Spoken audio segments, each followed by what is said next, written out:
The makers of Johnson's Wax, Johnson's Carnew, and Johnson's Self-Polishing Glow Coat present Fibber, McGee, and Molly, written by Don Quinn, with music by the King's Men and Billy Mills Orchestra.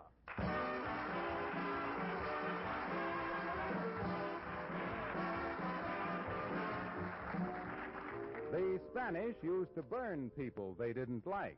In England, they once cut off your ears for stealing a penny. Russia had the whip. But for sheer ingenuity in instruments of torture, American genius wins again. We refer to Income Tax Form 1040, such as the mailman has just brought to Fibber, McGee, and Molly.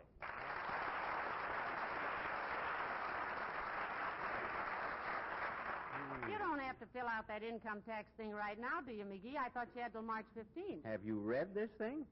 It's going to take till March 15th.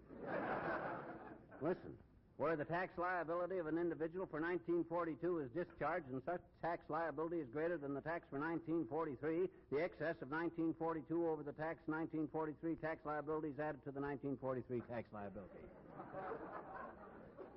You understand that? No, but I'll bet it's beautiful in the original Egyptian. I better sit right down now and start from the beginning. Now, let me see. For the calendar year 1943, or fiscal year beginning... Hey, what does fiscal mean? Fiscal? Fiscal. F-I-S-K-A-L. Fiscal. Well, I think that's a rascal who goes fishing. Yeah. Maybe I better just use the calendar year. I know what that is. Now, let me see.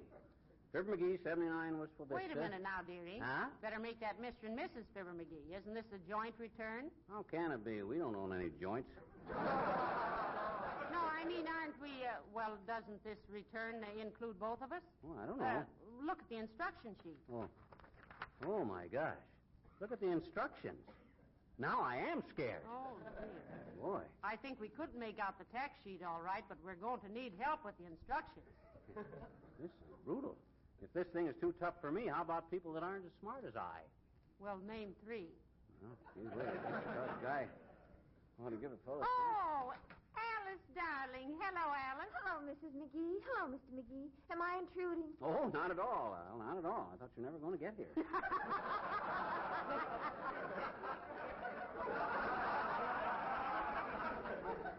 You're just in time for the main go, a 10-round bout to a decision. Fiscal McGee, the Peoria Palooka, versus Kid Whiskers, the Washington Walloper. And you'll recognize the loser because he'll have both hands up in the air. Hey, you made out your income tax yet, Alice? No, I think the whole thing is silly. Oh, well, now we're getting someplace. Yeah. And I think it's Alcatraz. What's so silly about it, Alice? Oh, jeepers, I made out my income tax last year and called up the post office and told them it was ready, and they never sent anybody after it. Gee, if they don't care, I don't. Well, if you've had some experience with this stuff, Alice, maybe you can give us a hand. Here, take a look. Well, in the first place, Mr. McGee, you've got the wrong form. Huh? Oh, no. That's just a little middle-aged spread, Alice. He can't help that. Oh, no. I mean this tax blank. See the date? It says 1943. This is 1944. Oh. Imagine them sending me last year's tax blank in the mail. Now, that's government efficiency for you. Oh, baby. I'm going to nail the administration to the mast with this. Hand me the phone. I'm going to call the Chicago Tribune.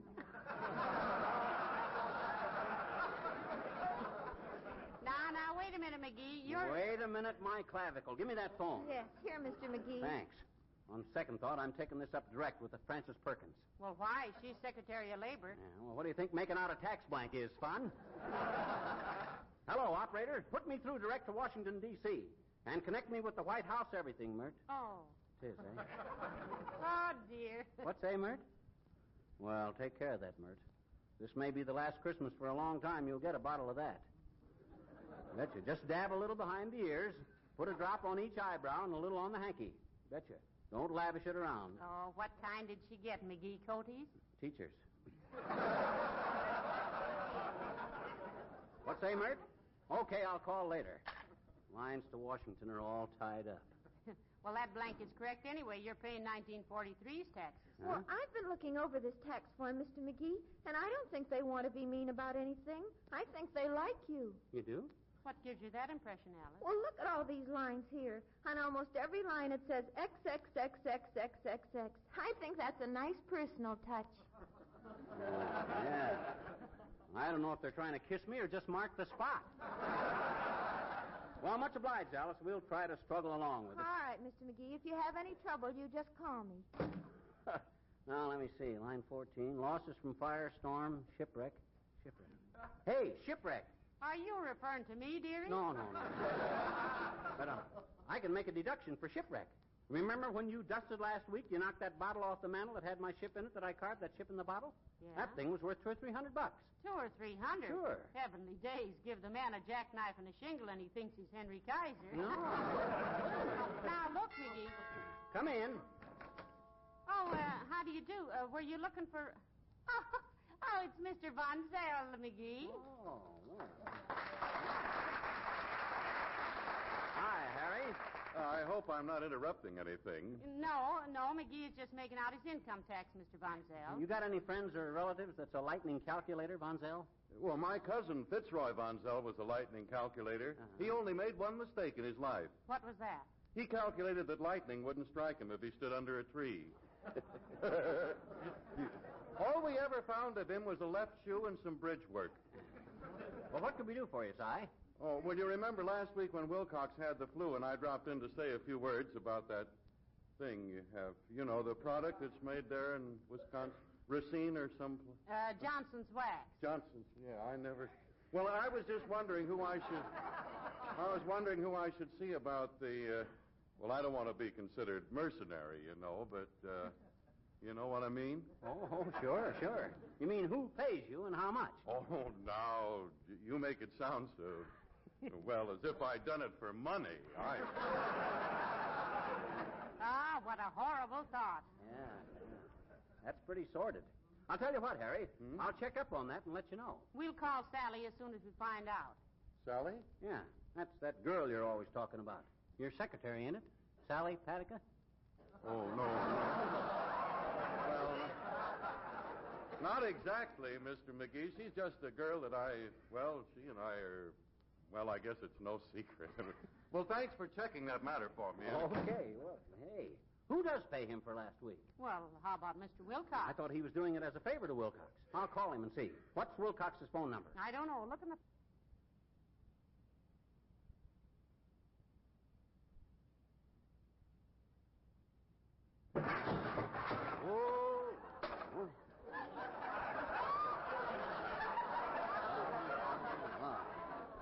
I got to straighten out that closet one of these.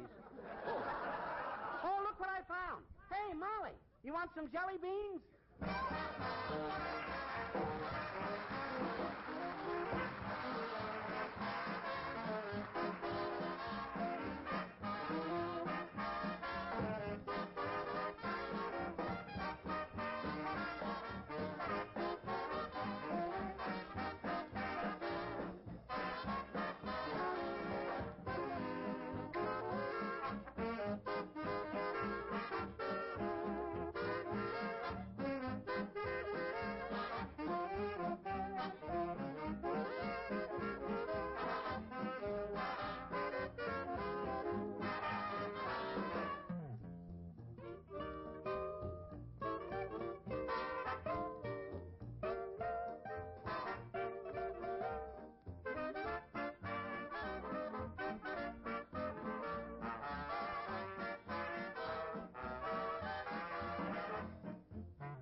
Paragraph J, depreciation, depletion, and amortization of emergency facilities.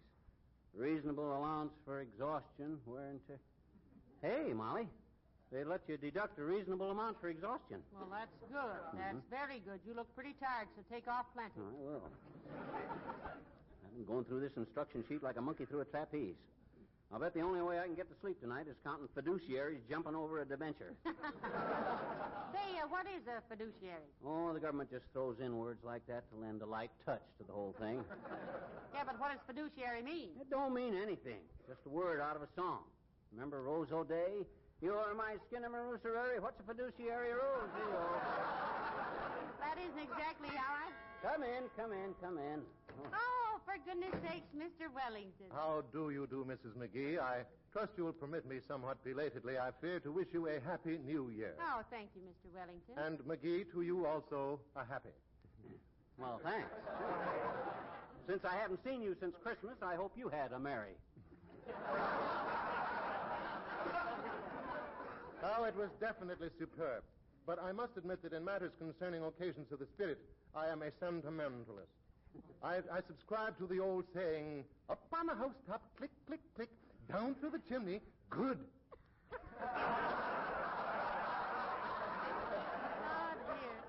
You have a wonderful memory for quotations, Mr. Wellington. Yeah. Did you specialize in poetry in college? I took a 4-year course in English lit. For 4 years. You must have had quite a hangover.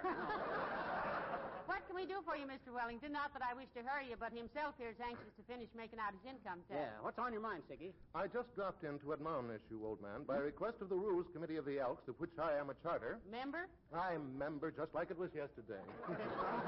In fact, I What recall... have I done now? My gosh, my dues are paid. I settled for that billiard cue I busted. And if I fall asleep in the reading room, I don't snore any louder than any of those other old guys. Those are trivialities, old fellow. Picayune peccadillos. The complaint appears to be somewhat more involved. It seems that you have a habit, when answering the telephone, of marking your place in a magazine with your cigar. Heavenly days, McGee. You mustn't ever... Well, gee whiz, if a man's club is going to be so fussy... This is an incendiary habit to be deplored, McGee. It has been estimated that your literary arson has cost the club 2 copies of the National Geographic, 1 Police Gazette, 4 Colliers, 2 racing forms, and a suburban directory. I have been instructed to warn you that a continuance of this custom will result in your dismissal from a club in which, up until now, you have been a main. Stay? I'd love to, but it's impossible. Good day.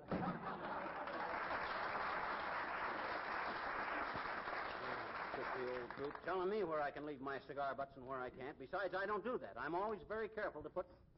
What's the matter? I smell something burning. Huh? McGee, your income tax form, it's smoking. Oh, my gosh. I left my cigar on it to mark the paragraph I was on. Good thing you noticed it. Now, let me see. Paragraph 15, where it says... Hello, folks. Oh, for goodness sakes, Mr. Wilcox. Hi, Junior. Glad to see you back. How you feel? Oh, not bad. Say, did a friend of mine drop over here last week? Fellow named Harry Von Zell? Yes, he did, Mr. Wilcox. A very nice man, though a little indefinite. Yeah. He was in a while ago today, too, Junior. Wanted to know who paid off for last week. Who paid off? Yeah. Well, he told me he was doing that out of pure friendship. Oh, he was very friendly. And he didn't want us to think he was doing it simply for money. Oh, not at all. In fact, I got the impression that he thought no more of a dollar than Hitler thinks of his bomb shelter.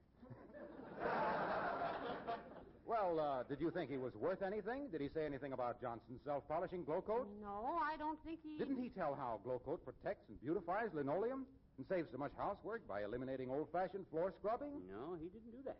To tell the truth, he did more fumbling than a piccolo player with mittens on. You mean to say that he didn't even mention how glow coat is so easy to apply? That you just pour a little out, spread it around with a long-handled applier, and in 20 minutes it dries to a beautiful protective finish? Not a word. No, he didn't say nothing like that there. Gosh. All that guy was interested in was Mizuma. Did you notice his coat bulging in and out, Molly? That was his wallet panting. Maybe we're misjudging the man. Maybe he just... Well, I'll settle this. If he'd come over here and done a nice commercial job for Racine, I'd have sent him a check myself. But if he didn't know what to say... Oh, he didn't. That was obvious. He floundered in here like a seal after a herring. We had to give him all the information. You needn't feel any obligation to him, Mr. Wilcox. Obligation? Why, I and never... that ain't all, Junior. You better watch yourself. Huh? Why? Well, confidentially, after Von Zell left here, I saw him out on the porch, and he was whistling and singing like this. Rinse so white, happy little wash day song. Like he was practicing up, see? Oh, he was he? Why, that guy... Oh, you shouldn't have told him, McGee. Well, doggone it, I won't have a friend of mine exploded while he's flat on his back in bed with the flu. You don't mean exploded, you mean exploited. I do not. Exploited means... Oh, thank goodness. I didn't know what exploited meant. Come in. Oh. Hello, Mr. Von Zell. Hi, Harry. Say, did I see him coming out of here just now? Yes, you did, Mr. Von Zell, and I think he was looking for you. Oh, he is? Yeah. Did he say anything about, not that I'd probably take anything, even if he did offer me $10 or $15. I usually get 25, but he didn't mention. I thought you were filling in for Junior just out of friendship, Von Zell. Well, I was. I had no idea of cashing in on the it was merely to help a friend, fellas. But if they'd hired an announcer, he would have been. They would have. If he had. Which way did Harlow go? Well, he went that way. Oh, thank you. Well, looks like the end of a beautiful $10 or $15 friendship. Yeah, well, that don't worry me any. I got my own troubles. Now, let me see. Amounts received and excluded from gross income in this and prior years equals the aggregate premiums. Hey, did I get any premiums this year, Mom? Yes, you did. I think that squirt gun you got with the 27 cigarette coupons, Oh, yeah. That's the only one I can remember. Now, let's see. Now, listen, you call me if I can help any, McGee. I got to start supper, and don't do any figuring till I come back. You always get the decimal in the wrong place, There goes a good kid. Here I am up to my clavicle in non-deductible crevatines on the mortise pan, and she acts like it would all come out even. What a woman. Sylvia. Uh-oh. Come in. Hi, mister. Hi, sis. Now, look, would you mind returning at some future date? Say right after the birth of your fourth grandchild? I'm very busy. I'm making out my income. Well, gee, mister, can't you even let a little child stay long enough to get warm? Can't you? Can't you? Oh, I suppose so, but why don't you go home? Where have you been? I've been down to the Bontown department store, mister, and I'm going to tell a Better Business Bureau on them, too, I bet you. They cheated. Huh? They did? How? They had an advertisement in the paper, and it was wrong. Oh, it was, eh? Yes. I said it was, eh? What's what? It was wrong. Gee, did you try to get one, too? No. One what? What are you talking about? The monsters. The what? The monsters. They didn't even have any. They didn't have... Now, wait a minute. Okay. What's this about monsters? Well, gee, mister, when a store advertises that they're having a monster clearance sale and a woman goes down to get one on account of she's always wanted a monster for her very own. Oh. And they don't even have any, I bet you. It's just a jip, I bet you. Well, I could probably... Sure? Probably clear this up by a simple little explanation, but maybe you'll save yourself a lot of bruises and money by staying away from clearance sales. Now, scram, will you, sis? I'm awfully busy on my income tax. Okay, mister, but you better get to work on it, I guess. My daddy says you're kind of ignorant about income. What do you mean I'm ignorant about income? Well, I don't know, but lots and lots of times I've heard him tell Mama you're a kind of an income poop. So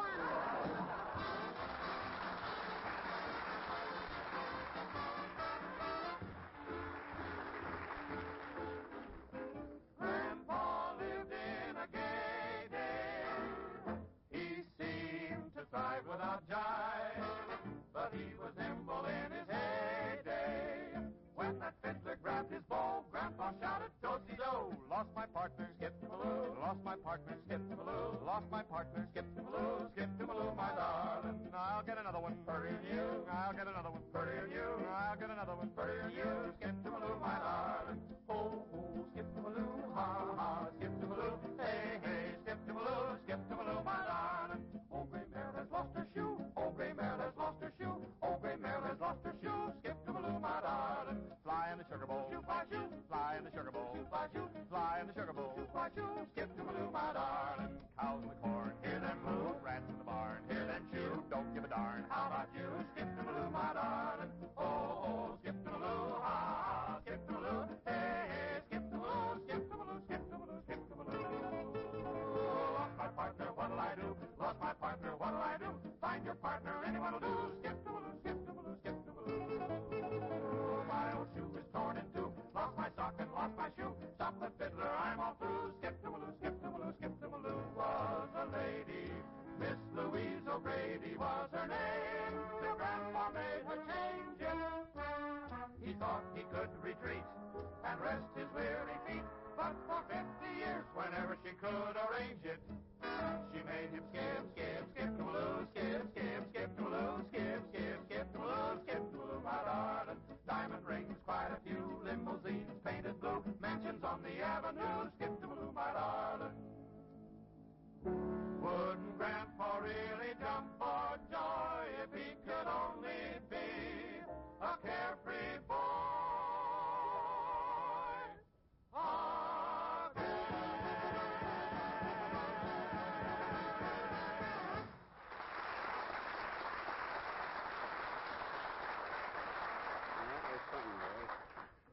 you sure it won't be out of your way to mail this, Alice? Oh, not a bit, Mr. McGee. I've got to go past the corner anyway, and I'll drop it in the box there. Mm-hmm. Say, don't you need some stamps on this envelope? Oh, no. It's official government business. It is. Mm-hmm. Creepers, are you something big in the government? No, but the government is into me something tremendous. Well, much obliged, kid. Oh, not at all, Mr. McGee. I'm glad to do it because you've been just like a grandfather to me. Oh, nice kid. I've always been just like a grandfather? Why, that... Where did she... Did you fill out your income tax blank? Would you mind repeating that, Mrs. McGee? I said, did you make out your income tax blank? Oh, yeah, thank you, yeah. Further than that, I signed it, wrote a check for the full amount, and Alice is mailing it down at the corner box. Well, isn't that wonderful? How much do we owe on it? Well, I wasn't quite sure, so I made the check out in blank. Government can fill in the right amount. You sent a blank check in the mail, dearie? Why, Yeah. of all things. Come in. Oh, hello, Dr. Gamble. Hello, Molly. Hello, B1 deficiency. Hello, you gaudy hero of the Grave Diggers Union. Hero, oh? Sawed off any left legs by mistake today, Doc? Why, McGee, what a terrible way to talk to the doctor. Oh, it's his defense mechanism, dear. Needs oiling. Yeah. He's no doctor. He's a Zulu medicine man in whiteface. He thinks a microbe is an Irish kimono. Well, what do you want, Dr. Jekyll? Want to hide? That's very, very smart talk from a man who runs moaning to the doctor every time he gets the hiccups. If you mean like day before yesterday, Doctor, that really was serious. You know, he hiccuped for 6 hours. Yeah, you ever try to shave with the hiccups, Doc? When I got through, I'd taken more cuts than a roadshow chorus girl. I read of a man once who lost 62 pounds with the hiccups, Doctor. Well, off McGee, 60 pounds would look good. Yeah. What have you been doing around here, McGee? Laying a paper trail so you can find your way back to the Davenport? Making out my income tax, Doc. And I don't mind telling you it's a great relief to have it made out, signed, and in the mail by the 11th of January like this. Always before this, Oh, I wonder who that could be. Come in. Oh. Hi, Von Zell. Hey, you know Dr. Gamble, Mr. Von Zell. Mr. Harry Von Zell, whom you probably heard on the Eddie Cantor program Wednesday night. Now, how do you do, Doctor? Are you a DDS or an MD? I am an MD, a BPOE, one time in the AEF of the USA where I did KP. Now, if you'll excuse me. Oh, don't rush away, Doc. Don't rush. Von Zell isn't staying. Oh. Are you, Harry? Well, no. No, Mr. McGee, I just wondered if Harlow was... I missed him, you see. I wondered if he'd said anything to you about that is, if he thought I had been of the slightest value to your sponsor. Oh, I'm sure he thought you were of the slightest value. Don't you, McGee? Absolutely. Believe me, Harry, anytime Harlow is looking for a guy that'll give him the slightest value, he'll call on you. Oh, isn't it nice to have friends like that, Doctor? The novelty wears off in time. Well, I'm glad I won't have any embarrassment then in asking Harlow or somebody to make the usual arrangements for a small stipend. You know, a telephone. I'll get it. Say, Fibber, if that's a Mrs. Bangle Thumb asking for me, tell her she doesn't have a thing to worry about for another 6 hours. Hello? Who? Harry Von Zell. Oh, sure, Bud. He's right here. That's for you, Harry. Oh, thank you. Hello? Yeah? Oh, you did? Huh? Why, no, that hadn't occurred to me at all. Well, if you... I don't see how it makes you look cheap just because I helped a friend out and only thought it was fair to be... Huh? Well, yes, but I wasn't really hinting, you know. It was my impression that they loved what I did and wanted to make some small gesture, and I...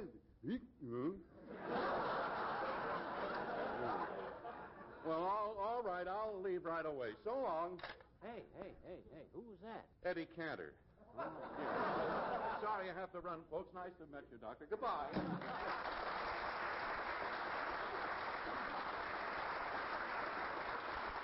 Well, he seems like a pleasant sort of a lad. Ah, he's very nice, Doctor. Yeah, what were you saying before the phone rang, Doc? Oh, I was just wondering if you kept a copy of your income tax. Oh, no, I don't need one. Alice is mailing it down at the corner, and once the post office is Where did you say she's mailing it? In the box at the corner there. I think even a featherhead like her can be trusted to take a letter half a block to the box on the Well, corner. that might be if there were a post box on that corner, but there isn't. What? Why, there is, too. I've seen that box 1,000 times. McGee, that isn't a mailbox. That's a trash can. Well, just the... What? A trash can? You mean that dumb bunny would... Oh, my gosh. Where's my hat? Skip the hat. Oh, this is ridiculous. Hey, Alice, wait a minute. No, not you, Bonzel. Hey, Alice! Alice, hey!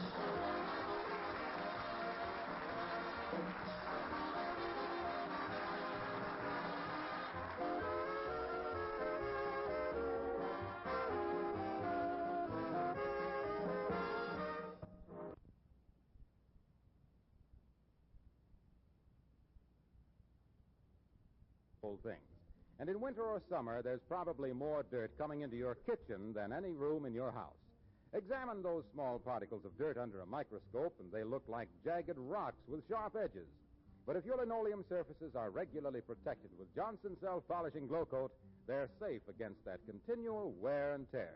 They will, in fact, last 6 to 10 times longer than unprotected linoleum. Now, if it were a lot of work to apply Glow Coat, you might hesitate to use it. But it's really no work at all because it needs no rubbing or buffing. You simply apply Johnson Self-Polishing Glow Coat and let it dry. Actually, it saves you many hours of work throughout the year. And as an extra dividend, keeps the linoleum colors bright and sunny, new-looking indefinitely. In these darker days of the year, you appreciate the brightness that a sparkling, glow-coated floor gives to your kitchen.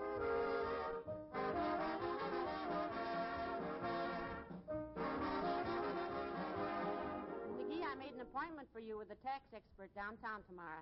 You did? Oh, okay. What time? 1 o'clock? He wants me to come at 1 o'clock sharp?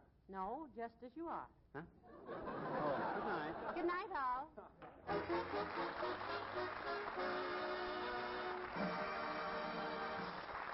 character of Mr. Wellington heard on this program was played by Ransom Sherman. This is Harlow Wilcox speaking for the makers of Johnson Wax Finishes for Home and Industry, inviting you all to be with us again next Tuesday night. Good night. This is the National Broadcasting Company.